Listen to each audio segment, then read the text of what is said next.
Danang Priantoro, anak muda. Ya gue sih menganggap diri gue seorang ilustrator yang hobi bermain musik dan mencari uangnya di tato. Kenapa gue dipanggil Ambon? Ceritanya pada waktu gue kecil gitu ya. Jadi nyokap gue dulu sering ngebawa gue kalau dia pergi ke salon buat nemenin dia, misalnya dia mau cuci rambut, dia mau potong rambut, karena gue dulu hampir menjadi anak bungsu gitu, sebelum adik gue lahir. Mungkin dia pengen punya anak cewek si nyokap gue yang bisa didandani segala macam. Jadi waktu itu si nyokap gue bilang ke orang salonnya, ini anak saya dikeriting aja rambutnya. Ya gue waktu kecil ya boleh deh gitu, mau aja. Kulit gue kan gelap. Pulang ke rumah ada satu temen gue manggil, ih lu rambutnya keriting kayak orang Ambon gitu. Dan mulai dari situ kayak ya udah, teman-teman sekitar rumah gue manggil gue Ambon. Karena memang itu yang menjadi hobi gue ya dari kecil, kayak gue deket banget gitu sama hal-hal yang berbau-bau gambar gitu, ilustrasi. Dulu di rumah gue sering lihat kakak laki-laki gue kan ngoleksi kaset band-band metal gitu. Nah, gue banyak tertarik dari cover-cover bungkus kaset di band-band metal itu. Nah, gue semakin tertarik di dunia ilustrasi di situ. Jadi kayak gue menarik deh nih. Gue bisa gambar gitu. Akhirnya gue ngedalamin, gue belajar gambar. Tapi otodidak gue gambarnya. Gue pertama kali nato itu kayaknya tahun 2007 nih. Itu nato diri gue sendiri sih. Atau pertama di tubuh gue ada di belakang tulisan teror sama gambar bintang 2 gitu.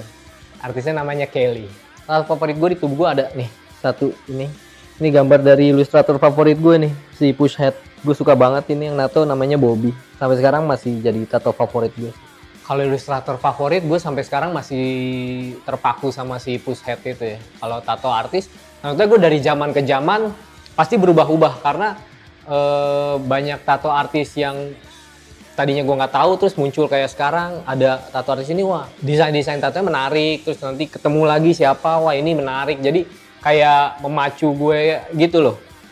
Dalam artian kayak gue semakin mau mengembangkan ini gue, style gue kayak ngeliat, oh di tahun ini gue ininya kayak mereka nih, condongnya di tahun ini gue ininya ke yang ini, tato artis ini. Jadi berubah-ubah sih kalau tato artis.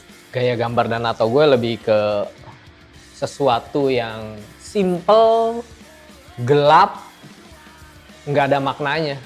Bukan nggak suka ya, maksud gue lebih tertarik dengan gambar, ya udah gambar aja, lu suka sama gambarnya, lu suka sama desainnya, tanpa harus ada kayak makna di belakang dari gambar atau desain itu sih.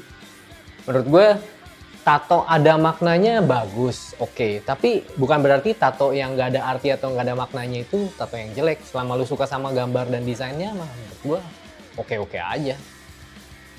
Kenapa monokrom?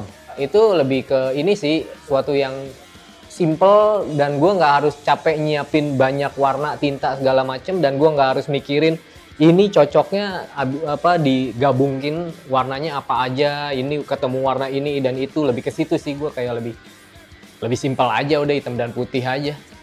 Siapa yang pengen, orang yang maksudnya gue terinspirasi jadi gue pengen punya tato gitu ya.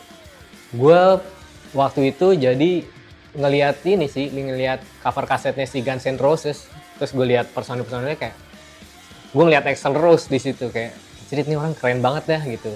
Ternyata tatoan itu menurut gue keren pada saat itu gitu. Sampai akhirnya kayak waktu gue kecil, kayak gue suatu saat gue harus punya tato gitu. Kenapa gambar burung? Burung itu kayak ini ya, pembawa berita gitu. Menurut gue hal yang pertama kali lu denger gitu ya, ketika lu bangun tidur mungkin suara-suara burung sih. Tote bag menurut gue lebih fungsional gitu. Kalau kaos sih sekedar lu pakai aja gitu. Misalnya baju atau kaos lu pakai sekedar pakai aja. Tapi kalau tote bag, selain lo bisa tampil gitu ya, tapi juga fungsional, lo bisa bawa barang di dalam situ gitu loh. Kenapa gue suka sama Son Gohan?